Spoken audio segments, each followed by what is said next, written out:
Hello everyone, this is शैली and welcome to डिजी एडुशाला। और आज हम अपनी हिंदी सीरीज में हिंदी भाषा के संवैधानिक इतिहास के बारे में जानेंगे। एंड इसकी पीडीएफ के लिए हमारा टेलीग्राम चैनल ज्वाइन कीजिए, जिसका लिंक डिस्क्रिप्शन बॉक्स में दे दिया गया है। एंड हमारी वीडियोस को लाइक एंड शेयर कीजिए और हमारे चैनल को सब्सक्राइब कीजिए। Thank you. तो शुरू करते हैं आज का टॉपिक, हिंदी भाषा का संवैधानिक इतिहास। इसके लिए सबसे पहले भाषा के बारे में जान लेते हैं। भाषा के 4 स्वरूप होते हैं। सबसे पहला बोली, उसके बाद परिनिष्ठित, व्याकरणित, मानक या साहित्यिक भाषा, उसके बाद तीसरा राजभाषा एंड चौथा राष्ट्रभाषा। सबसे पहले बोली, जो भाषा का मूल रूप है, मतलब कि जहाँ से शुरू होती है भाषा, उस क्षेत्र में बोली जाती है तो उसको क्षेत्रीय भाषा के नाम से जाना जाता है, उसी को बोली कहते हैं। उसके बाद जब उसका थोड़ा सा विस्तार होता है और उस भाषा में साहित्यों की रचना होने लगती है तो उसको साहित्यिक भाषा कहा जाता है। एंड साहित्यिक भाषा को ही परिनिष्ठित भाषा, व्याकरणित भाषा, मानक भाषा के नाम से जाना जाता है।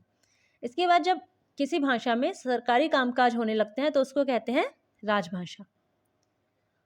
अब राजभाषा का थोड़ा सा विस्तार होता है, अपना उसका क्षेत्र थोड़ा विस्तृत होता है, तो उसको जब ज़्यादा से ज़्यादा लोग या ज़्यादा से ज़्यादा क्षेत्र में वो प्रयोग की जाने लगती है तो उसको कहते हैं राष्ट्रभाषा, किसी राष्ट्र के अंदर। तो ये हमारे चारों स्वरूप हो गए भाषा के।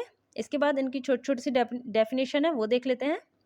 बोली, सीमित क्षेत्र में बोले जाने वाली भाषा बोली कहलाती है। उसके बाद परिनिष्ठित, व्याकरणित, मानक या साहित्यिक भाषा। बोली का विस्तृत रूप परिनिष्ठित भाषा कहलाता है, मतलब बोली का ही थोड़ा विकास होगा, उसमें साहित्य की रचना होगी, तो उसी को क्या कहेंगे? परिनिष्ठित, व्याकरणित, मानक या साहित्यिक भाषा। ये देखिए, जिस बोली के व्याकरण एवं साहित्य की रचना की जाए वह परिनिष्ठित भाषा कहलाती है।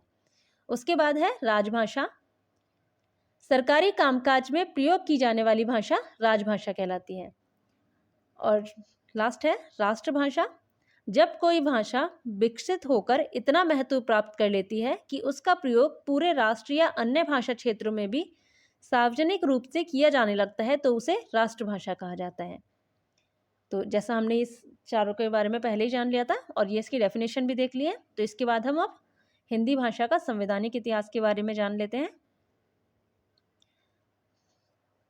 इसमें प्रश्न बनेगा कि हिंदी भाषा का उल्लेख संविधान की किस अनुसूची में किया गया है, किस भाग में किया गया है या किस अनुच्छेद में है।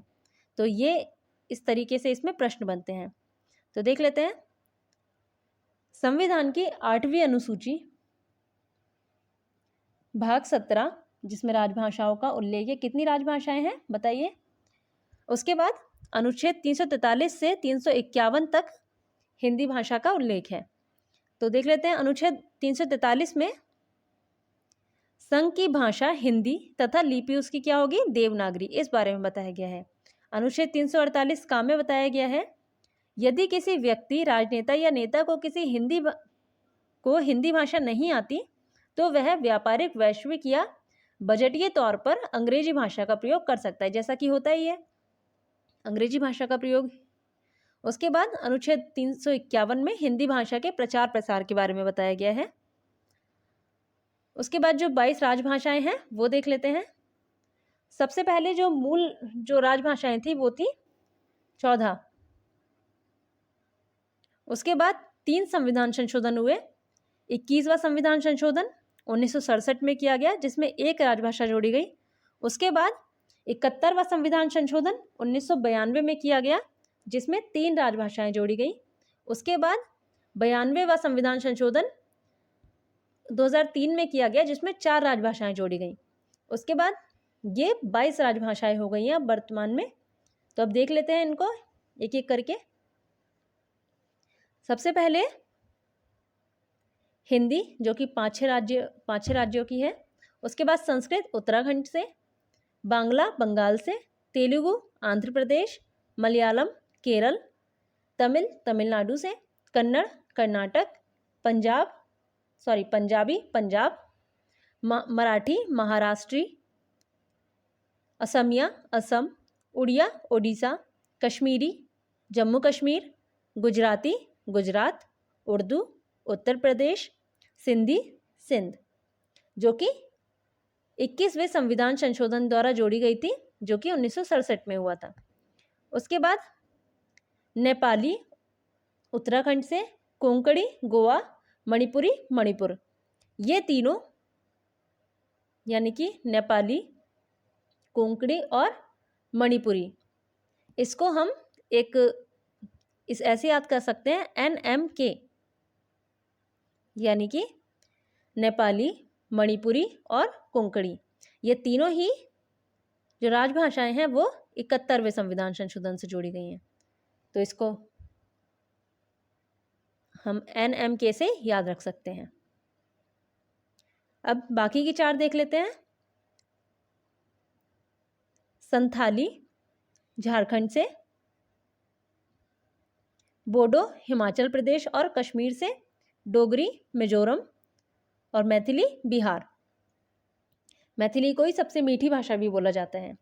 अब जो संथाली, बोडो, डोगरी, मैथिली, ये चारों राजभाषाएं 92वां संविधान संशोधन 2003 में जो कि किया गया था, उसके द्वारा चारों राजभाषाएं जोड़ी गई थी और कुल राजभाषाएं फिर 22 हो गई थी, जो कि अभी भी हैं, वर्तमान में भी। कुल राजभाषाएं कितनी हैं? 22।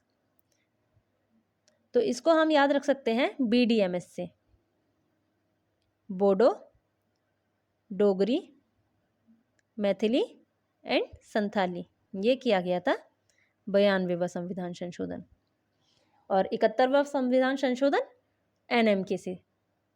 तो इसको याद रखना आसान होगा। अब आगे देखते हैं लिपि के बारे में। तो जो देवनागरी लिपि है वो किस किस भाषाओं की है? संस्कृत, मराठी, कश्मीरी, कोंकणी, नेपाली, संथाली, बोडो, इन सभी की जो लिपि है वो क्या है? देवनागरी। ऐसे ही रोमन लिपि, अंग्रेजी, जर्मनी, फ्रांसीसी, इन तीनों की क्या है? रोमन लिपि है। उसके बाद उर्दू भाषा की लिपि है फारसी लिपि, एंड पंजाबी की गुरुमुखी। ऐसे ही बंगाली भाषा की लिपि है बांग्ला लिपि। ऐसे ही क्वेश्चन आता है कि संस्कृत की कौन सी लिपि है, तो वही हो जाएगा देवनागरी लिपि। बस इसको एक बार देख लीजिएगा, इतना वो नहीं है ये। आगे चलते हैं। अब देवनागरी लिपि के बारे में कुछ पॉइंट्स हैं, वो देख लेते हैं। विश्व में एकमात्र वैज्ञानिक लिपि कौन सी है? हमारी देवनागरी लिपि है। इसमें एक ध्वनि के लिए एक चिन्ह होता है, एक ध्वनि के लिए एक चिन्ह, इसलिए जो इसमें एरर्स हैं यानी जो गलतियां हैं वो नहीं होती हैं। इसके बाद इसमें लेखन और मुद्रण में एक रूपता होती है और सटीकता भी होती है, जबकि रोमन लिपि, अरबी लिपि और फारसी लिपि, इसमें हस्तलिखित और लिखित रूप दोनों अलग अलग होते हैं, जबकि देवनागरी लिपि में जैसा लिखा जाता है वैसा ही होता है। तो इसलिए जो देवनागरी लिपि है वो एकमात्र वैज्ञानिक लिपि है और उसमें एक रूपता होती है। अब एक पॉइंट है, प्राचीन उत्कल की भाषा है पुरानी उड़िया। ये ऐसे प्रश्न आ जाता है, प्राचीन उत्कल की भाषा पुरानी उड़िया। अब थोड़ा सीक्वेंस देख लेते हैं। सबसे पहले लिपि होती है, जो लिखने की विधि होती है। इसके बाद लिपि से बोली, भाषा का अल्प विकसित रूप जो कि मूल रूप होता है। उसके बाद भाषा से, जैसा हमने पहले जाना, मानक भाषा यानी परिनिष्ठित, व्याकरणित या साहित्यिक भाषा भी कहा जाता है इसको। उसके बाद संपर्क भाषा, संपर्क भाषा से राजभाषा, राजभाषा से फिर राष्ट्रभाषा और राष्ट्रभाषा से मातृभाषा। ऐसे इसको देख लेते हैं। मातृभाषा, राष्ट्रभाषा, राजभाषा, संपर्क भाषा, मानक भाषा, बोली और लिपि। अब कुछ पॉइंट्स हैं जो थोड़े इंपॉर्टेंट हैं, एग्जाम में आ जाते हैं, वो देख लेते हैं।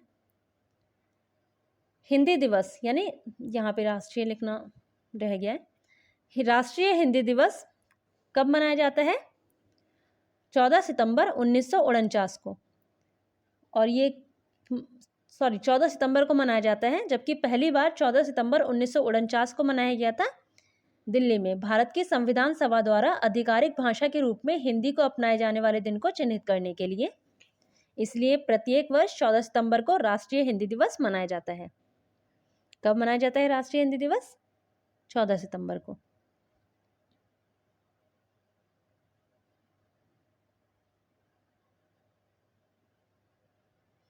उसके बाद विश्व हिंदी दिवस। विश्व हिंदी दिवस 10 जनवरी को मनाया जाता है और ये सबसे पहले 2006 में मनाया गया था।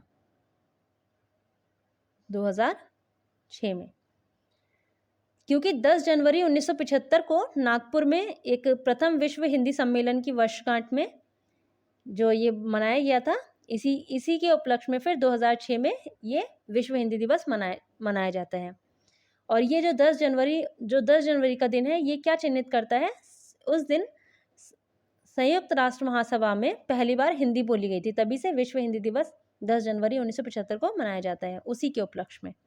उसके बाद भारत में सर्वाधिक बोले जाने वाली भाषा क्या है? हिंदी है। ऐसे ही दूसरे नंबर पे भारत में जो सबसे ज़्यादा बोली जाने वाली भाषा है वो है बंगाली, तीसरे नंबर पे मराठी, चौथे पे तेलुगु, पांचवे पे तमिल। सबसे पहले हिंदी, बंगाली, मराठी, तेलुगु और तमिल। उसके बाद विश्व में सर्वाधिक बोले जाने वाली भाषा अंग्रेजी हो जाएगी। विश्व में दूसरे नंबर पर सबसे ज़्यादा बोले जाने वाली भाषा चीनी, जिसको मंडारिन भी कहते हैं। उसके बाद तीसरी सबसे ज़्यादा बोले जाने वाली भाषा है विश्व में हिंदी। तो ये छोटा सा टॉपिक था जो कि कंप्लीट हो गया है। इसको आप एक बार रिवाइज कीजिएगा और जो भी कंफ्यूजन, जो भी सजेशन है वो आप हमें कमेंट्स कर सकते हैं। Thank you for watching.